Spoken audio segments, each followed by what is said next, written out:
रतनगढ़ शहर पर चंद्रगुप्त नाम का राजा राज करता था।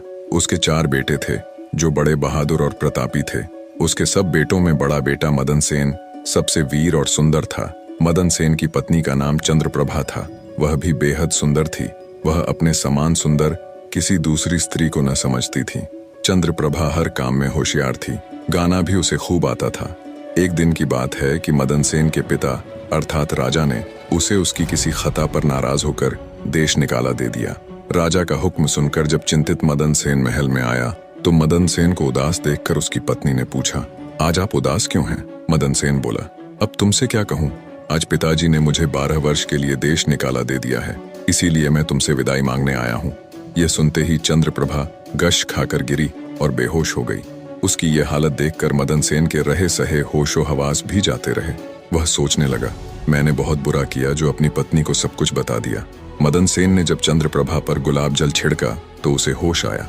होश में आकर चंद्रप्रभा ने मदन सेन से कहा, हे प्यारे, आप मुझ दासी को छोड़कर परदेश चले जाएंगे तो मैं आपके बिन कैसे जी पाऊंगी? मैं भी आपके साथ ही चलूंगी। तब मदन सेन ने कहा, तुम मेरे साथ कैसे चल सकती हो, क्योंकि परदेश में अनेक प्रकार के संकट भोगने पड़ते हैं और तुम नर्म व नाजुक गलीचों पर चलने वाली, महलों में रहने वाली उन दुखों को कैसे बर्दाश्त कर पाओगी? चंद्रप्रभा ने कहा, हे प्राणनाथ, महल के सुख आपके बगैर जंगल के दुखों से भी अधिक भयानक प्रतीत होंगे। इससे अच्छा तो यही है कि मैं भी आपके साथ ही चलूं।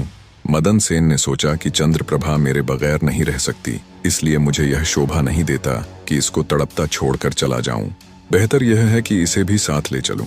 इस विचार के मन में आते ही मदन सेन ने अपनी पत्नी से कहा, अच्छा, तुम उदास मत हो, मैं तुम्हें अपने साथ ही ले चलूंगा। मदन सेन की बात सुनकर चंद्रप्रभा बड़ी प्रसन्न हुई और अपने पति के साथ जाने की तैयारियों में जुट गई। अगली सुबह चंद्रप्रभा और मदन सेन शहर से निकलकर एक जंगल में पहुंच गए। जब चलते चलते थक गए तो एक उचित जगह देखकर वे एक बरगद के वृक्ष के नीचे विश्राम करने लगे। वे बहुत अधिक थके हुए थे, अतः ठंडी हवा के झोंकों ने उन्हें नींद की वादी में पहुंचा दिया। मगर कुछ देर बाद ही एक सांप ने रानी को डस लिया। सांप के डसते ही रानी तड़पने लगी। मदन सेन की आंख खुली तो रानी को तड़पते देखा। सांप को जाते देखकर मदन सेन बेचैन हो गया। कुछ देर बाद रानी विष के प्रभाव से मर गई। मृत रानी को देखकर मदन सेन ऊंचे स्वर में विलाप करने लगा। उसका रोना धोना सुनकर जंगल के जीव जंतु गुर्राने लगे। मैं जीकर क्या करूंगा, इसी जंगल में प्राण त्याग दूंगा। ये मन में विचार कर वह रानी की लाश के पास से उठा और जंगल से लकड़ियां बीनकर इकट्ठी करने लगा। वह लकड़ियां इकट्ठी करता जाता और रो रो कर कहता जाता था, रानी की चिता में मैं भी जल जाऊंगा। संयोगवश शिव पार्वती जी पृथ्वीलोक का भ्रमण करते हुए उसी जंगल में आ पहुंचे। पार्वती ने जब मदन सेन के रोने की आवाज सुनी तो उन्हें बड़ी दया आई।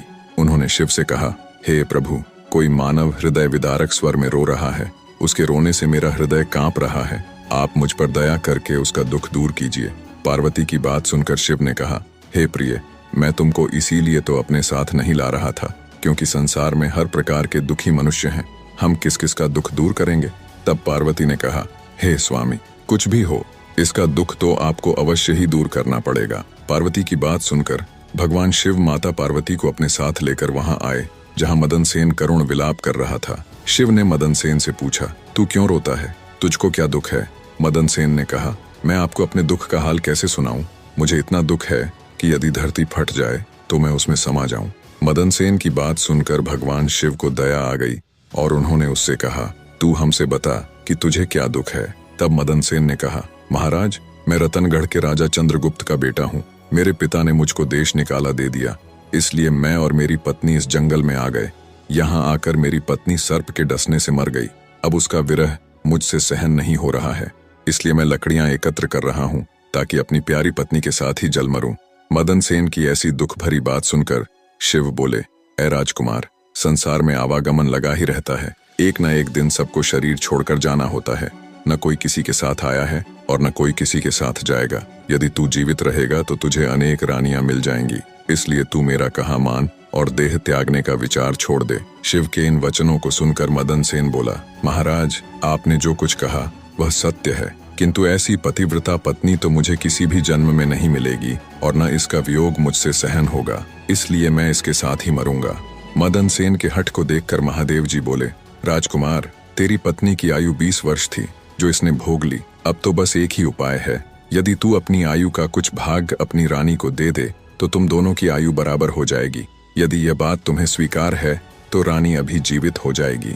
शिव जी की बात सुनकर मदन सेन ने कहा, मुझे सहर्ष स्वीकार है महाराज। अब शिव ने मदन सेन के हाथ में पानी देकर उससे आधी आयु देने का संकल्प कराया और रानी के हाथ पैरों पर पानी डालने से पूर्व मदन सेन से कहा कि जब तुझे आवश्यकता हो तो यह संकल्प वापस भी ले सकता है।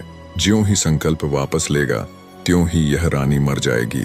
परंतु सावधान, रानी से यह बात मत कहना, किसी समय यह बात तेरे काम आएगी।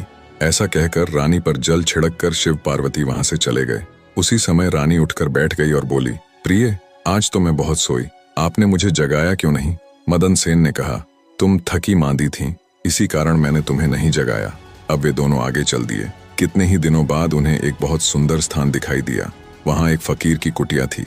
जब वे दोनों वहां पहुंचे तो उन्होंने देखा कि एक सुंदर नौजवान फकीर बैठा हुक्का पी रहा है। वे दोनों थके हारे तो थे ही, अतः फकीर के पास बैठ गए। उसी समय राजकुमार ने रानी से कहा, रानी, मुझे प्यास लगी है, तुम कहो तो मैं जाकर कुएं से पानी पी आऊं, और अगर तुम्हें भी प्यास लगी हो तो तुम्हारे लिए भी लेता आऊंगा। यह सुनकर रानी ने कहा, मैं तो प्यासी नहीं हूं, आप जाकर पी आइए। मदन सेन डोल व रस्सी लेकर कुएं से पानी पीने चला गया। उधर मदन सेन पानी पीने गया, इधर चंद्रप्रभा और फकीर की निगाहें चार हो गईं।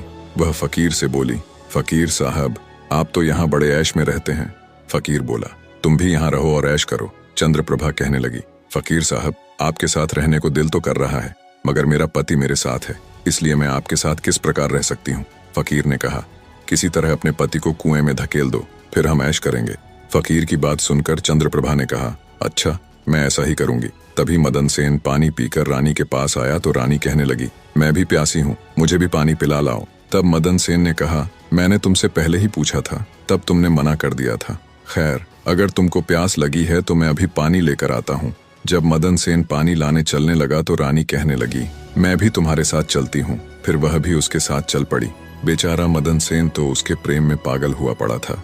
उसे नहीं मालूम था कि यह मेरे प्राण लेने चल रही है। जब मदन सेन कुएं पर जाकर डोल भरने लगा तो रानी ने पीछे से उसे धक्का देकर कुएं में गिरा दिया और खुद उस फकीर के पास आ गई। वह फकीर रानी को लेकर वहां से चलता बना और दोनों एक बड़े शहर में जाकर आनंद से रहने लगे।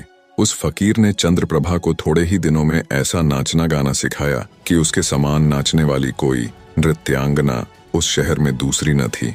वह सारे नगर में प्रसिद्ध हो गई। इस प्रकार रानी के नाचने गाने के कारण वह फकीर लाखों रुपये का मालिक हो गया। रानी उस फकीर के साथ बड़े ऐश से रहने लगी। जिस समय रानी ने मदन सेन को कुएं में धकेला था, दैव योग से एक जंजीर जो कुएं में लटकी हुई थी उसके हाथ में आ गई। मदन सेन उसको पकड़कर कुएं में लटक गया और ईश्वर को याद करके सोचने लगा कि मैंने रानी को जीवन दान दिया और रानी ने मेरे साथ यह विश्वासघात किया। क्या यही मेरे प्यार की सजा है? उसी दिन बंजारों का एक काफिला उस स्थान पर आकर ठहरा। एक बंजारा बाल्टी और रस्सी लेकर कुएं पर पानी भरने आया। जब उसने बाल्टी कुएं में डाली तो मदन सेन ने बाल्टी को पकड़ लिया। तब उस बंजारे ने पूछा, कुएं में कौन है? मदन सेन ने कहा, भाई, मैं आफत का मारा एक इंसान हूँ, ईश्वर के लिए मुझको बाहर निकाल कर मेरी जान बचाओ। बंजारे को दया आ गई और उसने मदन सेन को कुएं से निकाल लिया और पूछा, हे भाई, तुम कौन हो? इस कुएं में कैसे गिरे? मदन सेन ने शुरू से लेकर आखिर तक सारा वृतांत बंजारे के सामने कह सुनाया। बंजारा उसकी नेकी और रानी की करतूत सुनकर अफसोस करते हुए बोला, त्रिया चरित्र जाने नहीं कोय, खसम मार कर खुद सती होए। यह कहकर बंजारे ने मदन सेन को सीने से लगा लिया और बोला, तुम किसी प्रकार की कोई चिंता न करो, भगवान बड़ा कारसाज है, वह सब भला करेगा। अगर चाहो तो तुम हमारे लश्कर में हमारे साथ रह सकते हो। मदन सेन ने उसके साथ रहना स्वीकार कर लिया। संयोगवश बंजारों का वह लश्कर कुछ दिनों के बाद उसी शहर में आया जिसमें रानी चंद्रप्रभा फकीर के साथ रह रही थी। उस शहर को देखकर मदन सेन ने बंजारे से कहा, भाई, मेरी इच्छा कुछ दिन इस शहर में रहने की है। यदि आपकी आज्ञा हो तो कुछ दिन मैं इस शहर में बिता लूं। मदन सेन की बात सुनकर बंजारा बोला, तुम्हारी जैसी मर्जी हो, मुझे कोई आपत्ति नहीं है। मदन सेन बंजारे से विदा लेकर शहर में किसी काम की तलाश में घूमने लगा। कुछ दिनों बाद उसकी मेहनत रंग लाई और उसे एक बड़े व्यापारी के यहाँ नौकरी मिल गई। वह व्यापारी के यहाँ रहने लगा और बड़ी लगन और परिश्रम से अपने कर्तव्य का निर्वाह करने लगा। मदन सेन की कर्तव्य निष्ठा और परिश्रम को देखकर उसे अपने यहाँ मुनीम बना लिया। अब मदन सेन के दिन चैन से गुजरने लगे। एक दिन उस नगर के राजा के यहाँ चंद्रप्रभा के नृत्य का आयोजन हुआ। राजा ने शहर के तमाम बड़े व्यापारियों और सेठ साहूकारों को अपने यहाँ इस नृत्य का अवलोकन करने को आमंत्रित किया। जिस दिन चंद्रप्रभा का नृत्य था, शहर के सब व्यापारी और सेठ साहूकार राजा के यहाँ पहुंचे। मदन सेन ने भी रानी के नृत्य और गायन की बड़ी तारीफ सुन रखी थी। उसने अपने मन में सोचा कि इस नर्तकी का नृत्य अवश्य देखना चाहिए। यही सोचकर मदन सेन भी राजा के यहाँ जा पहुंचा। रानी चंद्रप्रभा साज श्रृंगार करके नृत्य करने के लिए खड़ी हो गई। उस समय वह अप्सरा के समान सुंदर नजर आ रही थी। मदन सेन अपने मालिक के पास बैठा था। रानी ने नृत्य शुरू किया और एक ठुमरी उसने उस महफिल में गाई। चंद्रप्रभा ने ऐसे कई राग बड़े ही सुंदर ढंग से अपनी सुरीली आवाज में गाए। उसे सुनकर महफिल के सब लोग वाह वाह करने लगे। राजा से लेकर प्रजा तक सबने उसे ढेरों इनाम दिए। मदन सेन ने भी अपने हाथ की अंगूठी, जिसमें हीरा जड़ा हुआ था, उतारकर रानी चंद्रप्रभा को भेंट कर दी। रानी चंद्रप्रभा ने अंगूठी को पहचान लिया और मन ही मन कहने लगी, बड़ा गजब हो गया, जो यह कमबख्त अब तक जिंदा है और यहाँ आ पहुंचा है। अब यह मुझे जिंदा नहीं छोड़ेगा। अब तो कुछ ऐसा उपाय करना चाहिए जिससे कि यह मारा जाए। फिर उसने अपने दिल में उपाय सोचा, इससे बेहतर और कोई उपाय नहीं हो सकता कि एक तड़पती कड़कती रागिनी गाऊं और राजा को रिझाऊं।